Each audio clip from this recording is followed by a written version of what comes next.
Hey guys, क्या हाल चाल आप सबके। तो कल सीए फाउंडेशन जून 2023 का रिजल्ट अनाउंस किया आईसीएआई ने। कुछ स्टूडेंट्स क्लियर कर गए, कुछ स्टूडेंट्स का क्लियर नहीं हो पाया। तो इस वीडियो में मैं एड्रेस कर रहा हूँ स्टूडेंट्स का who are not able to clear the foundation exam, जिनका रिजल्ट कल पॉजिटिव नहीं रहा। डिटेल डिस्कशन करूंगा उस सारे स्टूडेंट्स के साथ, क्या करना चाहिए इस समय, आप कैसा फील कर रहे हैं, जो आपकी इस समय नेगेटिव थॉट प्रोसेस चल रही है उसके अंदर आपको क्या करना चाहिए ताकि आप इससे बाहर आ सको। ये सारी चीजें मैं इस वीडियो के अंदर डिस्कस करूंगा। सबसे पहले तो मैं एक बात बोलना चाहता हूं, आप इस समय कैसे फील कर रहे हैं वो I can really understand and relate to it, क्योंकि टू बी वेरी ऑनेस्ट आप में से काफ़ी सारे स्टूडेंट ऐसे होंगे जिनका पहला अटेम्प्ट है। आपने लाइफ में शायद पहली बार फेलियर देखा हो। स्कूल में अच्छे मार्क्स आते रहे, इससे पहले ट्यूशन सेंटर में जो टेस्ट दिए उसमें भी अच्छे आते रहे, तो जब पहली बार ऐसा सेटबैक लगता है तो दुख कंपैरेटिवली ज़्यादा होता है। और दुख से ज़्यादा मैं क्या कहूँ, जो नेगेटिव थॉट हमारी उस समय चल रही होती है वो ये चल रही होती है, we are thinking about all those people जो हमारे साथ बैठ के पढ़ते थे, जो हमारे सेम लेवल पे थे। उनका रिजल्ट क्लियर हो गया, मेरे फ्रेंड्स का, मेरे आसपास वालों का, मेरा रिजल्ट नहीं क्लियर हो पाया। उस वजह से जो नेगेटिव थॉट प्रोसेस है वो ज़्यादा चल रहा होता है। बहुत सारे स्टूडेंट्स ऐसे होते हैं जिनके आसपास कोई रिश्तेदार हो, कोई ऐसे सो कॉल्ड फ्रेंड्स हो, जो जिन उनको डर लग रहा होता है मैं उनको कैसे फेस करूंगा, how will I tell those people कि मैं क्लियर नहीं कर पाया। कुछ के दिमाग में होता है यार मैं तो बिल्कुल कर ही नहीं सकता, मैं छोड़ दूंगा। तो ये सारी चीजें आपके दिमाग में इस समय चल रही होगी, आई कैन टोटली अंडरस्टैंड। सबसे पहली चीज जो आपको करनी है बिफोर एनीथिंग एल्स इज, आपको ये देखना है कि आप सिर्फ इस सारी चीजों के बारे में जो हो गई हैं उनके बारे में सोचते रहना चाहते हैं या आप आगे के बारे में सोचना चाहते हैं। देखिए, सीए के अंदर, CA is a kind of course जहां पर आप ये कहो जब आप एंटर कर रहे थे कि भाई मैं तो पहली पहली बार में ही हर जगह क्लियर करता जाऊंगा, क्या ये हर किसी के केस में पॉसिबल होता है? The answer is no. Every one of us know that CA के अंदर बहुत बार ऐसा होता है, कंसिडरिंग दी पासिंग परसेंटेज, शायद हमारा पहले अटेम्प्ट में ना हो पाए। But does that make any difference? अगर आपके साथ वाला आज आपसे आगे चला गया और आपको 3-4 महीने बाद दिसंबर में फिर से पेपर देने पड़ेंगे, क्या इससे आपकी ओवरऑल बिगर पिक्चर देखिए, लॉन्ग रन के अंदर क्या आपकी लाइफ पे कोई फर्क पड़ जाएगा? The answer is no.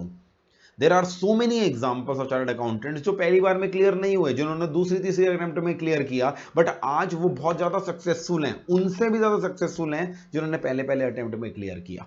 तो नो डाउट पहले अटेम्प्ट में क्लियर करो तो अच्छा लगता है, अपने आप को गुड फील होता है। बट अगर आप एक अटेम्प्ट में क्लियर नहीं हो पाए तो बजाय इस चीज पे गिल्टी फील करने के, बजाय इस चीज को सोचते रहने के कि यार अब तो मैं कुछ कर ही नहीं पाऊंगा, मेरे साथ वाले आगे निकल गए हैं, मैं तो उनसे पीछे रह गया हूं, इस तरह से कुछ नहीं हो पाएगा। सीए कोर्स के अंदर आगे पीछे चलता रहता है। व्हाट इज द गारंटी जो आपसे आगे निकल गए हैं वो अगले लेवल पे आपसे वो वापस टकराएंगे नहीं? बिल्कुल टकराएंगे आपके, क्योंकि एज आई से सीए कोर्स जहां पर आपका फाउंडेशन में पासिंग परसेंटेज 25%, इंटरमीडिएट में और कम हो जाता है, 15% हो जाता है, वहां पर ऑब्वियस सी बात है अगर आप क्लियर नहीं कर पाए तो आप अकेले नहीं है, हजारों बच्चे हैं इंडिया के अंदर जो नहीं कर पाए। इनफैक्ट अगर मैं आपको रिजल्ट एस्टिमेट बताऊं, 1 लाख बच्चों ने अपियर किया जिसमें सिर्फ 25% क्लियर करे, यानी आप उन 75,000 बच्चों में हैं जो क्लियर नहीं कर पाए। तो पहले तो अपने आप को ना, ये जो गिल्ट फीलिंग है, इससे आपको नेगेटिव फीलिंग से बाहर निकालना पड़ेगा। उन सारे लोगों के बारे में जिनको बारे में सोचकर आप परेशान हो रहे हो, उन सब लोगों को साइड में रखो। कोशिश करो कुछ दिन तक ऐसे किसी इंसान से बात ही मत करो जिससे आपको डीमोटिवेशन मिल सकती है। आपके जो ट्रस्टेड फ्रेंड्स हैं, आपके जो फैमिली मेंबर्स हैं, सिर्फ उन्हीं के साथ बैठो जो आपको सच में सक्सेसफुल होते देखना चाहते हैं। पहला पॉइंट आपको ये करना पड़ेगा। दूसरी चीज, कुछ बच्चे उल्टे माइंडसेट में चले जाते हैं।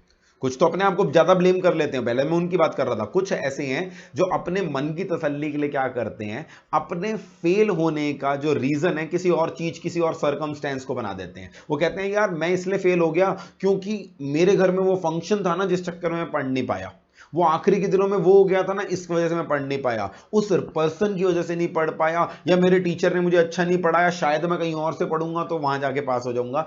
एक चीज आपको याद रखनी है, जब तक आप ये ब्लेम गेम करते रहोगे, आप किसी और पर्सन को, किसी और सिचुएशन को अपने फेलियर के लिए ब्लेम करते रहोगे, इंप्रूवमेंट का स्कोप नहीं हो पाएगा। तो बेशक आप बाहर लोगों को बोलने के लिए जो मर्जी बोल रहे हैं, जो मर्जी बहाना दे रहे हैं, मुझे कोई फर्क नहीं पड़ता उससे। आप अपने पेरेंट्स को क्या बोल रहे हैं मुझे नहीं फर्क पड़ता, but deep inside you need to accept that मुझसे कहीं ना कहीं कमी रह गई थी, कोई ना कोई चीजें हैं जिन पे मुझे काम करना है।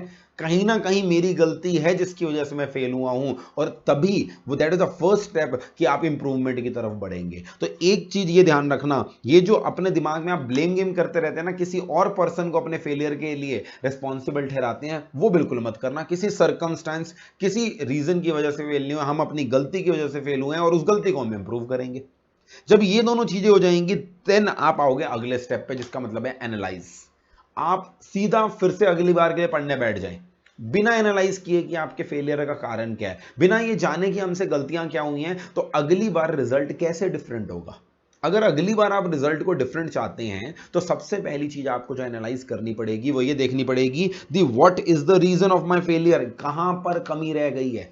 और इसके लिए ना भाई सीधी सी बात है, आपको अपने साथ बैठ के सच्चाई से अपने आप से बात करनी पड़ेगी। आधी कमियां तो हमें अंदर से पता होती हैं, we just don't want to accept it.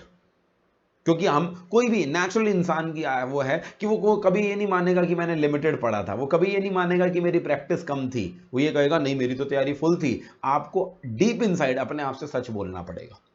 दूसरी चीज, आपको क्या करना चाहिए मेरे हिसाब से, सर्टिफाइड कॉपीज मंगानी चाहिए। सर्टिफाइड कॉपीज मंगा कर क्या होगा, आप एटलीस्ट जो 2 डिस्क्रिप्टिव पेपर हैं अकाउंटेंसी और लॉ, उसमें अपनी गलतियां पता कर पाएंगे। अगर आपको खुद समझ में नहीं आ, वैसे तो आप खुद ही सजेस्टेड आंसर से कंपेयर करेंगे, आपको खुद को समझ में आ जाएगा कि मैं सोच रहा था मेरा आंसर सही है, बट असली में जो सजेस्टेड आंसर है वो कुछ और दे रखा है, मैंने कुछ और लिख रखा है। अगर आप खुद इस चीज को एनालाइज नहीं कर पा रहे तो किसी अपने फैकल्टी के साथ, अपने टीचर के साथ बैठ के सर्टिफाइड कॉपी को डिस्कस कीजिए। जब आपको इस सर्टिफाइड कॉपी में गलतियां पता लगेंगी, वो दोज आर द मिस्टेक्स जो अगले अटेम्प्ट में हमें क्या करनी है, इंप्रूव करनी है। तो पहली चीज मैं ये कहूंगा, आप एनालाइज कीजिए कि आपके कौन से सब्जेक्ट हैं जो वीक हैं। सब्जेक्ट में भी एनालाइज कीजिए वो कौन से टॉपिक हैं जो आप ढंग से नहीं पढ़ के गए थे, जिनकी वजह से आपके मार्क्स कटे। और तीसरी चीज आप चेक करो, मेरे फेल होने का कारण क्या है। क्या कारण ये है कि मैं लिमिटेड पढ़ के गया था, सिलेक्टिव स्टडी करके गया था, आधी चीजें मुझे आती ही नहीं थी, या फिर कारण ये है कि मैंने चीजें पढ़ी थी, मैंने क्वेश्चंस प्रैक्टिस नहीं करे थे, मैंने टेस्ट नहीं दिए थे, या मेरा कारण ये है कि भाई सब कुछ ओके था, मेरी प्रेजेंटेशन में कमी थी। तो जब आप ये सर्टिफाइड कॉपी लेकर अपने साथ एनालाइज करेंगे, आपको इनमें से कोई एक कारण मिलेगा। मेजॉरिटी स्टूडेंट्स में तो कारण ये होता है कि सर हम 100 मार्क्स के पेपर में से पढ़ के 55-60 मार्क्स का गए थे, 40 मार्क्स तो छोड़ के चले गए थे। तो आप मुझे बताओ, सिलेक्टिव स्टडी करके अगर हम जाएंगे, आखिरी के दिनों में ये पढ़ ले ये पढ़ ले ये पढ़ ले ऐसे करके जाएंगे, so how do we expect कि आईसीआई के वहीं से पेपर पूछेगा और उस पर बेसिस पे हम पास हो जाएंगे। बहुत सारे बच्चे हैं सब्जेक्ट अच्छे से करके जाते हैं, क्वेश्चंस की प्रैक्टिस नहीं करते, कभी लॉ का आंसर खुद लिखने की कोशिश ही नहीं करी, मैथमेटिक्स में क्वेश्चंस की प्रैक्टिस ही नहीं करी, इकोनॉमिक्स और अकाउंटेंसी तो ये मान के बैठ जाते हैं कि हमें आती है, हम प्रैक्टिस ही नहीं करते। तो these are the things which you will analyse yourself and you have to sit with yourself and do these two steps. when you do these 2 steps then you will get the answer। आपको करना क्या, आप किसी और person से जाकर पूछोगे sir मुझे क्या करना चाहिए, वो आपको कभी जवाब नहीं दे पाएगा। ऑनेस्टली आपको अपने आप से एनालाइज करते रहना पड़ेगा और अंदर से आंसर आएगा कि व्हाट वाज द रीजन, और आपको पता होगा कि मुझे क्या करना है। सीधी सी बात है, अगर आपको कॉन्सेप्ट में कमी लग रही है तो भाई कॉन्सेप्ट पे काम करो। अगर प्रैक्टिस में कमी लग रही है, पढ़ के तो गए थे, प्रैक्टिस नहीं कर पाए थे, टाइम नहीं मिल पाया था, तो प्रैक्टिस करेंगे क्वेश्चंस की। और अगर दोनों ओके थी तो प्रेजेंटेशन पे काम करो, उसके अंदर किसी फैकल्टी मेंबर की हेल्प लेनी है तो लो उसकी। ठीक है जी, तो दीज आर द स्टेप्स जो आपको करने हैं। अब कुछ क्वेश्चंस, कुछ डाउट्स रहते हैं हमारे दिमाग में, वो मैं एक एक करके एड्रेस करूंगा। सबसे पहला ये होता है, सर क्या मुझे फ्रेश क्लासेस लेना शुरू करना चाहिए या सेल्फ स्टडी करना चाहिए। देखिए इसका ऑनेस्ट आंसर आपको बताता हूं। अगर आपने जो ये अभी एनालिसिस किया उसके बाद आपको पता लगा कि यार मेरा कॉन्सेप्ट तो ओके है, मेरी कमी है रिवीजन के अंदर, मेरी कमी है प्रेजेंटेशन के अंदर, फिर तो मैं कहूंगा सेल्फ स्टडी कीजिए और इस प्रैक्टिस वाली चीज पे और प्रेजेंटेशन वाली चीज पे काम कीजिए, टेस्ट सीरीज वगैरह देकर। और अगर आपको लगता है कि यार मेरा कॉन्सेप्ट ही वीक है, मैंने पिछली बार ढंग से कॉन्सेप्ट ही नहीं पढ़ा था, मेरे आधे से ज्यादा टॉपिक ही मैंने ढंग से नहीं पढ़ रखे, जो कि बहुत बार होता है, in that cases you should go with the classes उस सब्जेक्ट की, उस टॉपिक की जिसमें आपकी कमी है। तो आपको पहले कॉन्सेप्ट पे काम करना पड़ेगा। सर क्लासेस लेंगे तो फिर से हमारी कॉस्ट इंकर हो जाएगी। तो इस चीज को ध्यान में रखते हुए हमने अपना क्या किया, जो भी बच्चे रीअपीयर वाले केस हैं उनके लिए फ्लैट 50% अपनी क्लासेस पे अनाउंस कर दिया। अगर आपको लगता है किसी भी सब्जेक्ट में या सारे सब्जेक्ट्स में आपको कॉन्सेप्चुअली दिक्कत है, आपको कॉन्सेप्ट क्लियर करना है, सबसे पहले अपने कॉन्सेप्ट को क्लियर कीजिए। अगर आपको लगता है नहीं हमारा कॉन्सेप्ट तो क्लियर है, हमें सिर्फ रिवीजन करनी है, तो स्ट्रेट अवे आप क्या कीजिए, रिवीजन के ऊपर काम करना शुरू कर दीजिए। सेकंड चीज ये है, सर हम पढ़ना तो चाह रहे हैं बट इस समय हमें ऐसा लग रहा है हमें कुछ भी याद नहीं है, आई डोंट रिमेंबर एनीथिंग, कुछ भी याद नहीं आ रहा, कैसे करूं कैसे ना करूं, तो इस कैसे शुरुआत करूं समझ में नहीं आ रहा। तो इसके दो तरीके बताता हूं मैं आपको। एक तरीका ये है, हमारे चैनल पे आपको मैराथन रिवीजन लेक्चर्स मिलेंगे, आप मैराथन रिवीजन लेक्चर देखेंगे, वो चीज़ थोड़ी सी ब्रशअप हो जाएगी दिमाग में, फिर आप रिवाइज करना शुरू कर देंगे। मैराथन रिवीजन लगभग 8-8 घंटे के हैं, सारे सब्जेक्ट्स के आपको मिल जाएंगे। एक तरीका ये है। अगर आपको लगता है नहीं सर उसके अंदर तो रिवीजन पॉइंट ऑफ व्यू से पढ़ाया गया है, डिटेल में नहीं पढ़ाया गया, हम तो थोड़ा डिटेल में पढ़ना चाहते हैं ताकि चीज़ें फिर से अच्छे से याद आ जाए, काफ़ी समय से हमने टच नहीं करी, तो यहाँ पर एक ऑप्शन आपको और दे रहा हूँ मैं आपको। एक हमारा फास्ट ट्रैक बैच है जहाँ पर हमने हर सब्जेक्ट को लगभग 50-50 घंटे के अंदर कवर करने की कोशिश करी है, ठीक है। तो टोटल अगर ओवरऑल देखोगे 200 आवर्स के अंदर सारा का सारा कंटेंट पूरा कर रखा है। आप इस फास्ट ट्रैक बैच को, ये रिकॉर्डेड फॉर्म में मिलेगा, ये फेस टू फेस और लाइव स्ट्रीमिंग में नहीं होगा, आप इसे भी ले सकते हैं। ये बिल्कुल सब्सिडाइज प्राइस पे, एडमिन कॉस्ट जो हमारी होती है 5000 रुपीज लगभग, जो हैंडलिंग के अंदर लगते हैं, एडमिन कॉस्ट के ऊपर हम सेल आउट कर रहे हैं, क्योंकि हमारा ऑब्जेक्टिव प्रॉफिट कमाना नहीं है। वैसे भी न्यू कोर्स आने वाला है, हमारा एग्जिस्टिंग कोर्स के हम फास्ट ट्रैक बैच को 5000 रुपीज में ऑफर कर रहे हैं। तो आप ये फास्ट ट्रैक बैच भी ले सकते हैं, या फिर आप हमारे मैराथन्स के थ्रू भी रिवाइज कर सकते हैं, अगर आपको ऐसा लग रहा है कि मुझे चीजें बिल्कुल भी याद नहीं आ रही है। थर्ड, सर क्या सिलेबस में कोई चेंज आ रहा है या सिलेबस सेम है? एब्सोल्युटली सेम है। दिसंबर 23 के अंदर कोई चेंज नहीं आ रहा। हाँ, बीसीके का वो जो चैप्टर नंबर 3 है उसके अंदर कुछ अपडेशंस आती हैं, आईसीए अगर उसके ऊपर कुछ अपडेटेड डालेगा तो वो आपको बता दूंगा। अदरवाइज सिलेबस में कोई चेंज नहीं आया है। जो न्यू सिलेबस है वो मई 24 से एप्लीकेबल होगा, आप पर न्यू सिलेबस एप्लीकेबल नहीं है।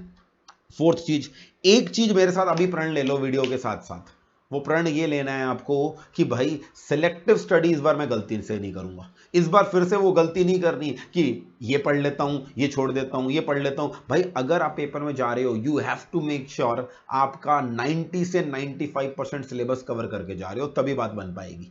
तो अभी आपके पास टाइम है दिसंबर तक, आपका लगभग 4.5-5 महीने हैं दिसंबर तक जाने तक, तो आपको ढंग से डिटेल में पढ़ना है और एनालाइज करके पढ़ना है। जहां पर जो कमी है उसका जो सॉल्यूशन मैंने आपको बताया है वो साथ साथ करना है। अगर आपका सब कॉन्सेप्ट अच्छा है, रिवीजन है, तो रिवीजन करो, टेस्ट दो, प्रैक्टिस करो, वो सारी चीजें करनी है। नेक्स्ट चीज, सर मुझे कितनी रिविजन टारगेट करनी चाहिए? मैं हमेशा से अपनी हर वीडियो में बोलता हूं, it is not about the number of revisions, it is about the quality of revision. जो आप रिवीजन कर रहे हैं उसके अंदर अगर ऊपर ऊपर से पढ़े जा रहे हैं, हर बार सिर्फ वही ऊपर से पढ़ के छोड़ देते हो, 5 रिवीजन कर लो उसके बाद भी पास नहीं हो पाएंगे। रिवीजन की क्वालिटी मैटर करनी चाहिए। क्या आप उस रिवीजन में क्वेश्चंस प्रैक्टिस कर रहे हैं? क्या आप उस रिवीजन के अंदर past year question, RTP, MTP कर रहे हैं? क्या उसके अंदर क्वेश्चन बैंक कर रहे हैं या नहीं कर रहे? ये सारी चीजें कर रहे हो, उसे रिवीजन कहते हैं। ऐसी आप 2 रिवीजन कर लो, मोर देन सफिशिएंट है। आप अपने 4 महीने, 4.5 महीने जितने बड़े हैं, सिर्फ ऐसी 2 रिवीजन कर लो जिसमें हर चीज डिटेल में कर रहे हो, क्वेश्चंस प्रैक्टिस कर लो और साथ साथ टेस्ट दे दो, मेरे से लिखवा लो, आप अगली बार पक्का पक्का क्लियर करने वाले हो।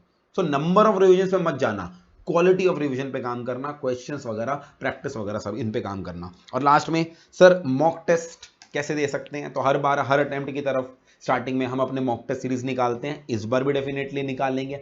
दिसंबर में एग्जाम है तो अक्टूबर के आसपास मॉक टेस्ट सीरीज निकालेंगे। तो आप अभी अपनी रिवीजन पे और इस सब पे फोकस कीजिए। अक्टूबर के अंदर जब हमारी मॉक टेस्ट सीरीज आएगा उसका डिटेल्ड शेड्यूल मैं आपको बता दूंगा। आप प्लीज प्लीज जरूर जरूर उस मॉक टेस्ट को अटेम्प्ट करना ताकि आपकी अच्छे से प्रैक्टिस हो सके, ठीक है। So these are the things which I wanted to tell you. Again मैं एक चीज बोलना चाहता हूं, अगर आप क्लियर नहीं कर पाए, आई एग्री दैट आपको इस समय थोड़ा दुख हो रहा होगा, बट आप उस नेगेटिव फीलिंग से अगर बाहर निकल के एकदम एफर्ट डालना शुरू करेंगे, बिलीव मी अगली बार आप फिर से क्लियर कर देंगे। और दिमाग में ये बिल्कुल मत आने देना कि मैं पहली बार क्लियर नहीं किया तो मेरी वैल्यू नहीं होएगी या मेरे को आगे करियर में दिक्कत आएगी, ऐसा कभी कुछ नहीं होगा। The thing is you need to learn from your mistakes because of which you have failed this time, only then it is a productive thing for you. Classes वगैरह अगर आपको कुछ भी जानना है तो नीचे नंबर दे रखा है, आगे भी आपके लिए गाइडेंस वीडियो लाता रहूंगा। Take care, bye bye, this was Sanchit Grover with you, see in the next video.